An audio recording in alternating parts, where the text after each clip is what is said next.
Welcome to the NIHR Dementia Researcher podcast, brought to you by dementiaresearcher.nihr.ac.uk in association with Alzheimer's Research UK and Alzheimer's Society, supporting early career dementia researchers across the world. Hi everyone, welcome to the Dementia Researcher podcast. My name is Professor Yvonne Couch because apparently I'm allowed to use that title now. I'm an Alzheimer's Research UK Fellow and Associate Professor of Neuroimmunology at the University of Oxford, and I'm excited to return to hosting for this mini-series about postdoc life. Over the next 3 mini episodes, we'll be discussing the issues with being a perpetual postdoc, things we wish we'd known when we were early career researchers, things we do to cope with the situation, and things we think we need to be talked about more so that change can happen. Now, it should be noted that everyone on the podcast today is a UK researcher. So whilst some of the problems we're discussing are global, some are specific to the research environment in the UK. So today I'm joined by Dr Kritika Samsi, Senior Research Fellow at King's College London, Dr Sarah Kate Smith, Research Fellow at Sheffield Hallam, and one of our new regular bloggers at Dementia Researcher, Dr Kamar Ameen-Ali at the University of Glasgow. Hello everyone, and thank you for joining. So today's podcast is called 2020 Hindsight, Tips from Perpetual Postdocs. And what we're going to do is share some of our stories and some of the things we wish we'd known earlier in our careers. But let's start with some introductions. Sarah, I know your story is a little bit more unusual than most. Do you want to tell us a little bit about your background? Okay, so hi everyone. My name's Sarah, and as Yvonne said, I'm a postdoc at Sheffield Hallam University. I came to academia late, having been a manager at the John Lewis Partnership for many years. I completely changed my career path following many years as volunteering as a Samaritan, and was shocked and saddened really to realise how many calls were from older adults and people living with dementia. These people weren't suicidal, but the Samaritans were their lifeline and their contact, and they were feeling isolated and just wanted a regular conversation with the outside world. So when my youngest son was 6 months old, I enrolled with the Open University and did an undergrad in psychology, which I completed part-time whilst bringing my children up. I achieved a first-class honours and then secured an ESRC-funded fellowship. Economic and Social Research Council fellowship to undertake my PhD in the School of Health and Related Research at the University of Sheffield. My PhD focused on people living with dementia and how we may enable people to engage and enjoy digital technology in line with the rest of the population. So since gaining my PhD in 2015, I've held 5 postdoc positions in 4 different universities in 3 different cities in the UK, all engaging older adults and people living with dementia and the promotion of digital technology in health and social care contexts. That's me. Excellent, thank you. I love the fact that you found your passion later in life. It's not too rude of me to say later in life, but I think to go back and find like that niche that you love, I think is wonderful. Kritika, you are a little bit like Sarah. You work more with the sort of front line with patients with dementia. Do you want to tell us a little bit about that and how you got to where you are? I think that is probably the only overlap I have with Sarah. Hello, everyone. So my career trajectory has been almost the opposite of Sarah's in that I did my degree in India in psychology. I came to the UK to do a master's in gerontology. And then I started working as a researcher at the Institute of Psychiatry, Psychology and Neurosciences. And a PhD opportunity presented itself on the job I was working on. I did the PhD part-time and I've literally stumbled into academia. But gerontology, psychology, dementia, they've always been something I've really been enamored by. It's something I really wanted to work in. So in every way, it has all worked out for me. But I've just worked in the same field for a number of years. I've worked in King's College for almost all of my career. I did my master's at King's, my PhD at King's, and now I've been working at King's for over 15 years. So like I said, it's almost exactly the opposite of Kate. I've had a number of postdoc projects and a number of postdoc projects and studies, but not different jobs or moved universities. So I've not had the same experience as Sarah in that way, but I am in the same position now as Sarah is. Excellent. And it's useful in terms of perspective to have those 2 different sides of the coin, that you worked consistently in one place, and that Sarah's had to shift around a lot. I think in terms of helping out the early career researchers that we're aiming this at, I think to have those two different perspectives is really important. So Kamar, I know that you are much more like what I call a fundamental researcher, because I do not like the term basic researcher. And I know you left academia to work in research support, and then you came back. Can you tell us a little bit about why you made that decision and what your research focuses on now? Yeah, so to give you a bit of background, I started with my undergrad in psychology at Durham University. And following that, I stayed to do a master's in cognitive neuroscience. I found that what I was really, really interested in was kind of the neuroscience side of psychology. But I never planned to do a PhD. I never planned to work in academia. What I really, really wanted to do was be a clinical psychologist in the NHS. But then the chance of doing a PhD at Durham was offered to me. It was work that naturally followed on from the project that I'd done during my master's degree. And so I took that opportunity. So my PhD involved basically trying to understand the mechanisms of understanding memory and how we process memory, using a lot of animal models, but also doing some human experiments as well. From that, I then moved to Sheffield University for my first postdoc, where it was almost like a natural progression. So I did more work with an Alzheimer's mouse model. So it involved, again, doing those kind of cognitive behavioral studies with the rodents, but I also started doing more neuropathology as well, which I really, really enjoyed. When I came to the end of that contract, I was applying for other postdoc positions, but the opportunity to work as a program manager for the NC3Rs, which are a research funder in the UK, came up, and I didn't make a conscious decision to leave academia because I wasn't enjoying it or I was having a bad experience, but I tried to be open-minded, and I was applying for postdoc positions as well, but that opportunity came and I applied for that and I got it. So I worked for them for 2 years and I really, really enjoyed it. The reason why I went back to academia after working with the NC3Rs for 2 years was, even though I enjoyed and loved everything that I was doing with them, I was doing a lot of traveling. So that to me wasn't sustainable long term. So I decided to go back to research with a postdoc position at Newcastle University. That was a very short contract. But then I moved to Glasgow University, which is where I am now, working as a research associate. And the project that I'm on now is really, really interesting. So I'm studying traumatic brain injury and how that is a risk factor for neurodegenerative diseases that lead to dementia. So broadly, in my research career, it has involved understanding memory, it's involved neuropathology, but it's all under that umbrella term of dementia and trying to understand what happens in the brain of people that have dementia. Excellent. Thanks, Cam. And I think you've brought up a lot of really interesting points in terms of having to move around a lot, having to commute a lot, and making your life decisions based on that. And I think that's definitely going to come up in the discussion that we're going to have shortly. So let's kick off today's discussion with a pretty specific question.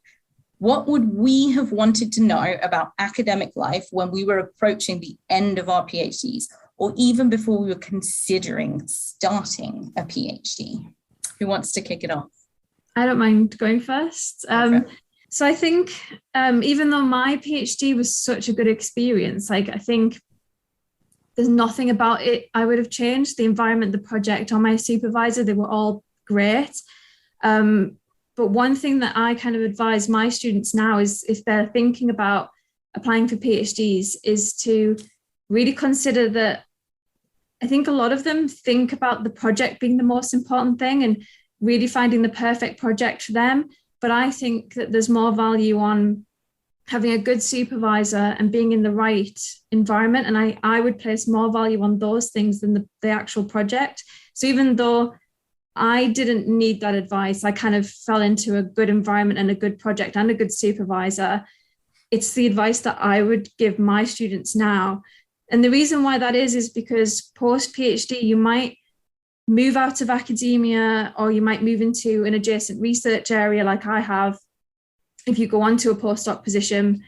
So I think it's really, really important to do a PhD in a supportive environment, even if the project isn't necessarily the perfect project, that it's not, I don't know, the technique that you want to use, the methods that you want to use.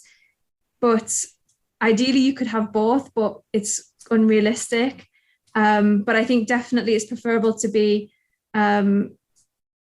in a better environment with a great supervisor than on a perfect project.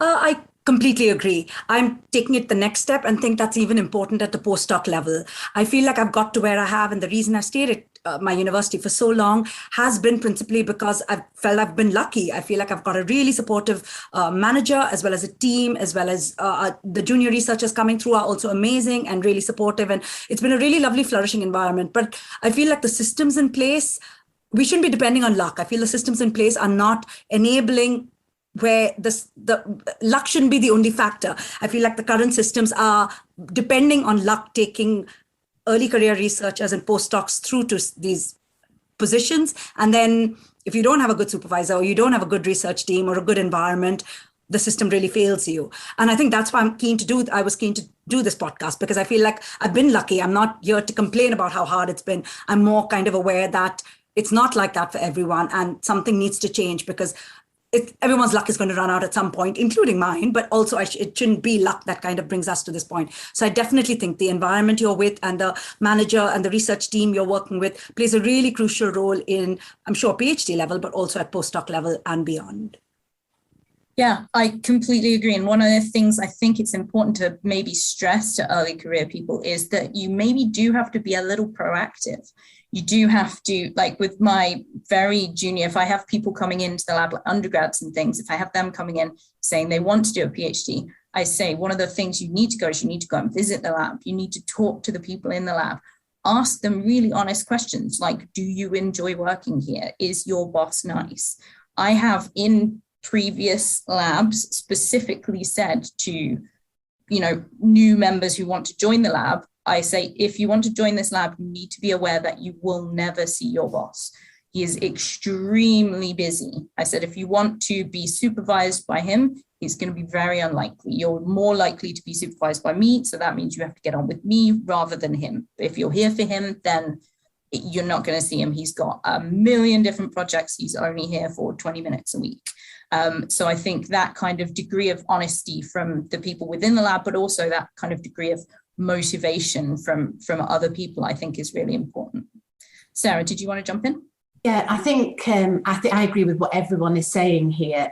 I was really quite naive when I joined academia and wrongly assumed that there was a surefire path after doing a PhD to a permanent position. I didn't realise actually what was happening.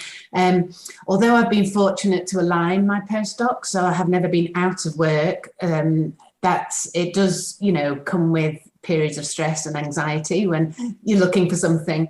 You give yourself 3 months to line the next job up or what have you.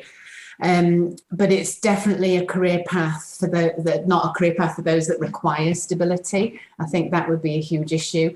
I agree with everyone when they're talking about the supervisor. And my PhD was already funded when I applied for it. So it was my supervisor's idea. And she chose the candidate that she wanted who she thought would be suitable.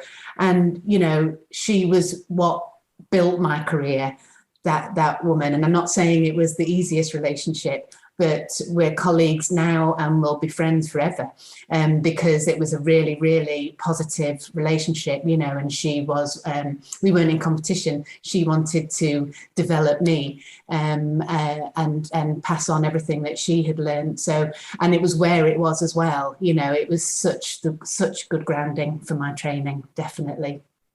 Yeah, and I think that definitely helps. And I think I did kind of similar things. I almost blundered into academia very naively. And like you say, I sort of assumed that, you've got all these qualifications, you have to get a job at the end, right? And because you're sort of surrounded by academics, you just kind of assume that that is what your job is going to be. But Cam, I know you moved out because you said you wanted to have more of an open mind about sort of other opportunities that are available. Do we think that part of the problem here is that there aren't really other opportunities outside? Do we think that basically if you don't stay in academia, you're almost considered a failure? And how do we highlight that there are other things that you can do after you finish a PhD? Yeah, I do feel like there is a narrative around those who choose to leave academia, because it's not always acknowledged that some people might choose because they discover what they really, really want to do. The great thing about doing a PhD is that you, and actually doing research in general, is you do lots of different activities. So day to day, I can be doing lab work, data analysis, writing. These all require very, very specific skills.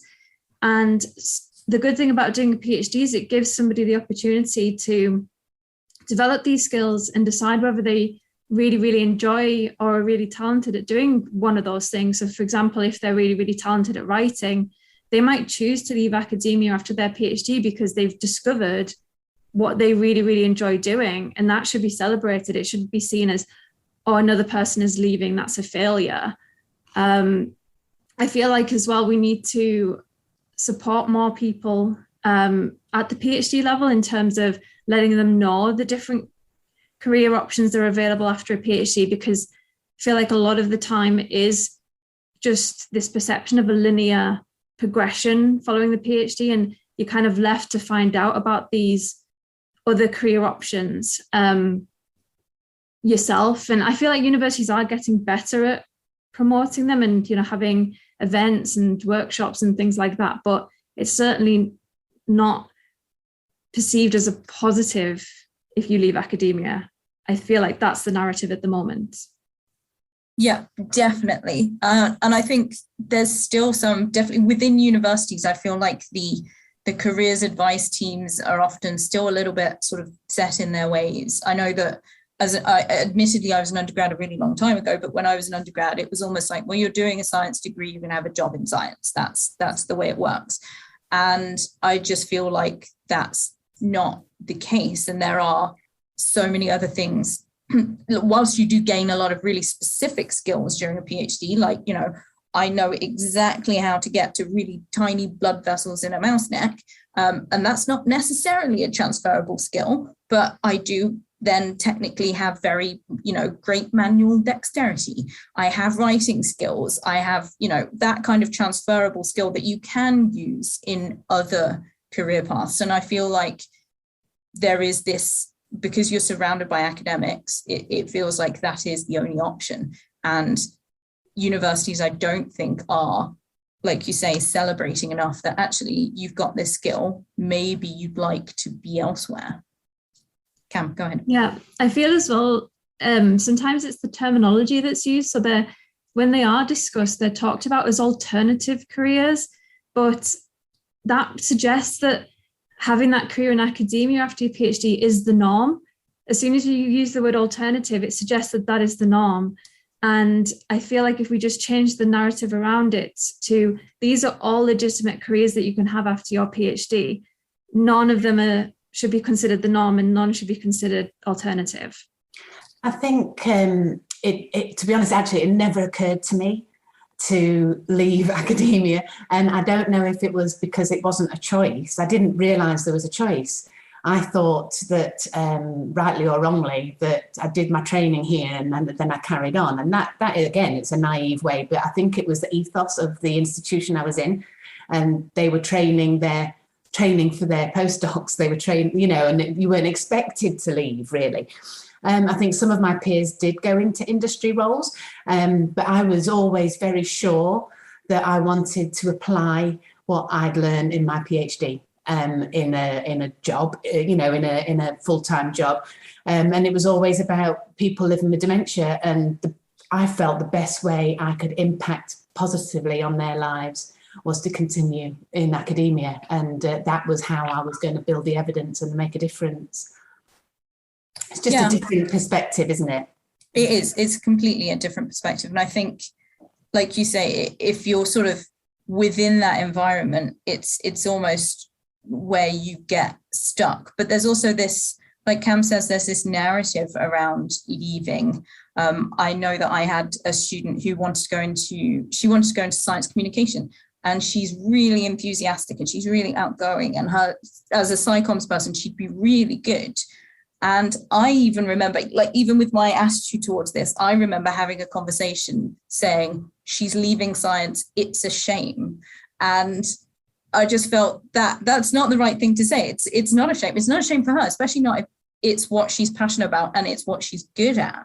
I don't think it should be, considered a shame that she's changing her career path because she wants to do something she enjoys. I don't think that's necessarily a bad thing. So I'm hoping that as all of the old white guys sort of start to retire, that maybe we can change the culture and change the ideas. But also we just need to know, I think, more about these alternative careers. Not alternative, I've just said it. I've made the mistake. I've already done it. I am the perpetrator of all of this. Cam, you went to the NC3Rs. Like, how did you find out about the job? Did you go job hunting, or did it just come up, or how did it happen?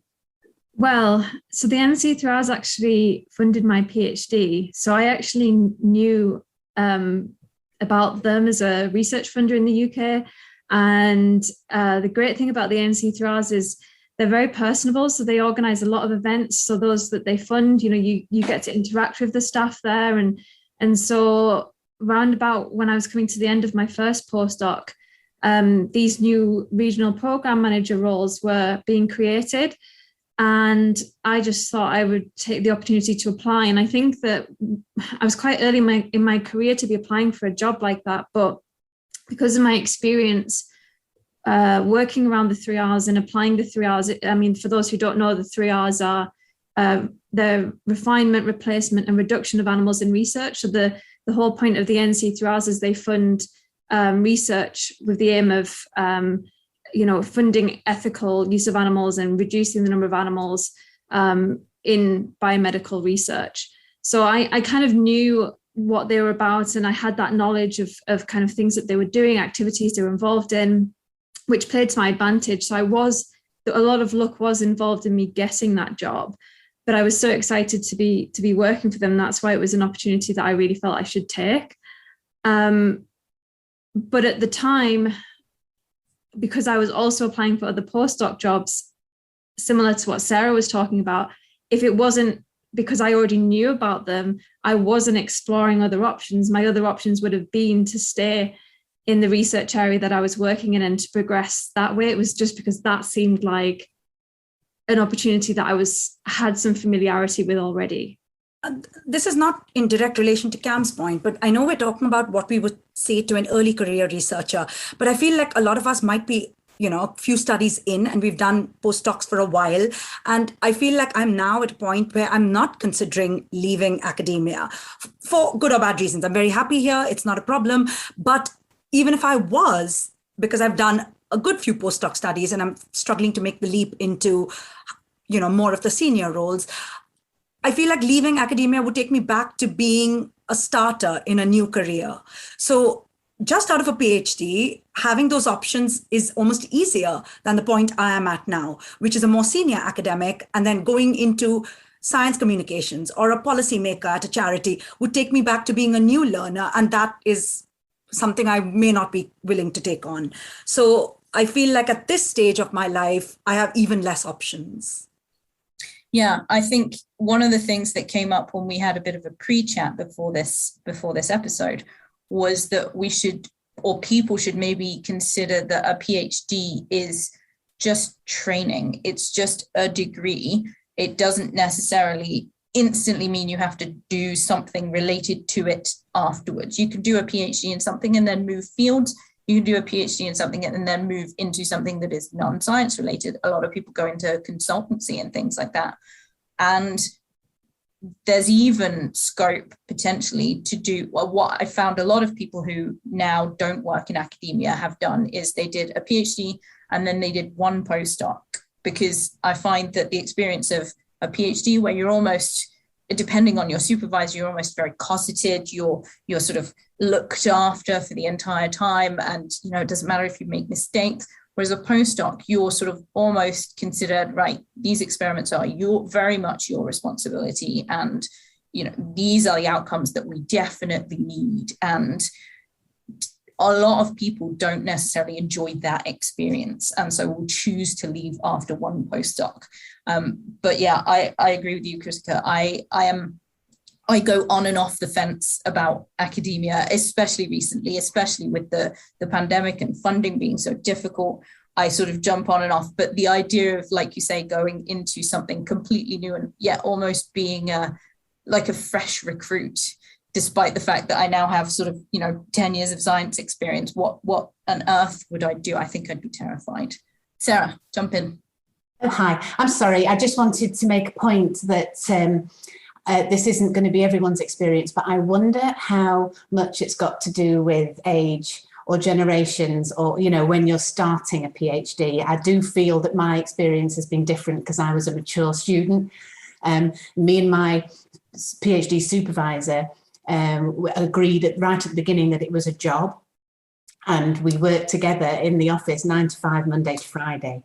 So there was other PhD students who chose to work 12 noon till 10 p.m. at night or whatever. I couldn't do that because I had a young family and responsibilities at home. So it worked very well for me in that sense. But I was also told that, or it was alluded to, that I had to maximise my chances of career progression.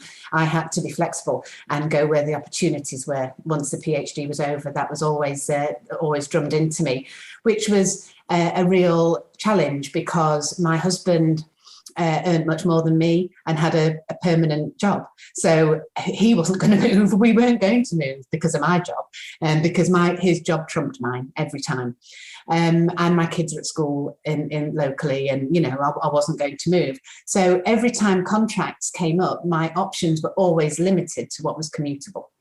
Okay, so if we assume we've got an early career researcher listening who does want to stay in academia, Sarah, do you think your tip for them would be to always have a plan B? I think always have a plan B and C and D. I think I put all my eggs into one basket, which was fine. Again, it was naivety, but it does come with a few stressful moments when when the contracts are coming to an end. But I do believe that if you have the freedom and the possibilities of relocating and traveling and internationally, doing something abroad, I would have loved to have done that. So I think the opportunities, if you're not tied to a city, then the opportunities are amazing. So, but I think, yes, definitely a plan B would be a good idea. Well, Kritika, you jumped countries. What made you come to the UK, and would you ever consider going back? Well, I moved to the UK to do my master's. So this is almost 20 years ago now. Yeah, 20 years ago now. And I came here to do my master's, and I generally I'm trying to think of the reason. I don't think there was ever a plan to go back, and now I'm married, have family here, so I don't think I would move back to India necessarily. But I've not had the position of Sarah, which is move around the country, because obviously I've been at the same institute, and I suppose even if I did need to look around, London has a lot more opportunities maybe. So in lots of ways, I've been spoiled with being where I have been. So I've not had the same thing. I think my big advice would be, again, this has worked for me, and I realize it's not for everyone, is I've had to be flexible with the projects I've taken on. So I think it seems like I've not worked in dementia all of the past 20 years, even if I would have liked to. I've tried to find the dementia angle. I do a lot of social care research, and I've made my peace when it's not been a dementia angle, knowing that the next study could be. So I think my thing would be the flexibility with not moving, but the flexibility with sort of making your peace if you feel like you like the environment, you like where you're working, and you see there's an end in sight to what your priority of what you're giving up, as it were. Yeah, definitely. And I think I've had the opportunity of a bunch of different projects recently, and some of them are really exciting and some of them much less so. And I think if I want to stick around here, with, you know, life generally being as competitive as it is, I've got to almost give up the idea that I have to be doing just this tiny one project, because chances of getting that funded and chances of that sort of persisting are lower. So I've got to not spread myself too thin, but, you know, find other people to work with and be flexible about how I work. Cam, you've moved around a lot within the UK. Did you plan on doing that? Do you think that's something you would advise early career people to do, or in hindsight, would you have preferred to do something more like what Kritika's done and sort of stay within an institution? I think coming out of my PhD, I wanted to stay where I was, but that wasn't an option. I didn't have any funding to stay where I was. And actually, I applied for a fellowship coming out of my PhD to stay where I was, but the feedback was that at the time, and I think there are still a lot of senior academics that give this advice, that to do a fellowship, you have to move to another lab from where you've done your PhD. And that was actually the feedback that I got on my fellowship application. And that obviously wasn't successful. So I went and did a postdoc in Sheffield. And at the time, I was just taking what was available to me, what I was successful in getting. It actually was a really, really good move for me, because if I hadn't moved to Sheffield, then I wouldn't have got the job with the NC3Rs, because that was based at, in Sheffield and in Manchester and Liverpool, supporting those universities.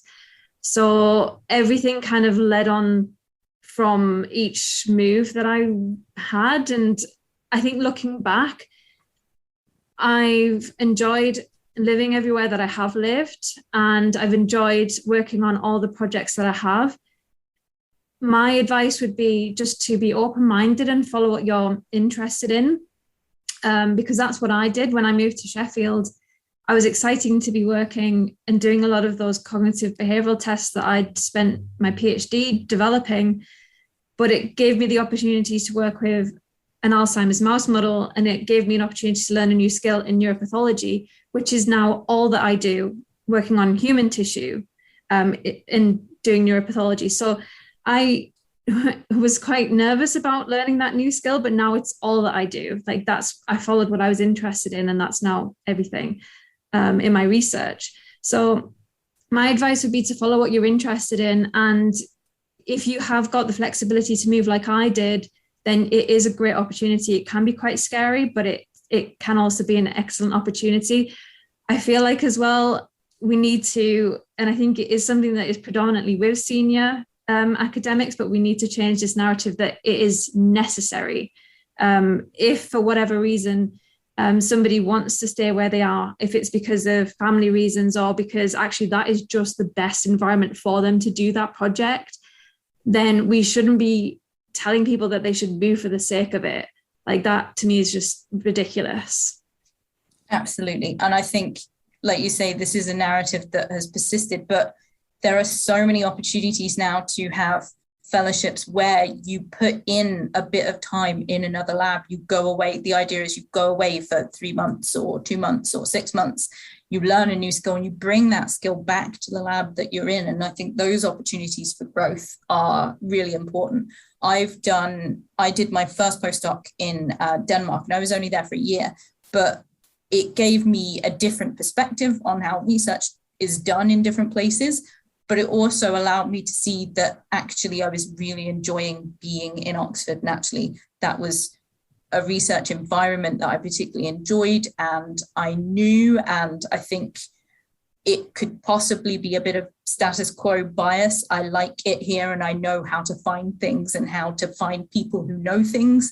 So I didn't necessarily jump around as much as I could have done. But I do think that there is a lot of change happening in terms of that need to move. So my advice would be sort of an amalgamation of all of your advice. And that would be that you need to do what makes you happy. And if what makes you happy is jumping countries and experiencing something completely different, then you do that. If what makes you happy is going into a career in writing, then do that. And you shouldn't let the status quo or the inherent bias of senior academics, let you in any way move away from what makes you happy and what makes you enjoy life. It's time to wrap up today's podcast, which I hope you found useful if you're starting out on a career in research.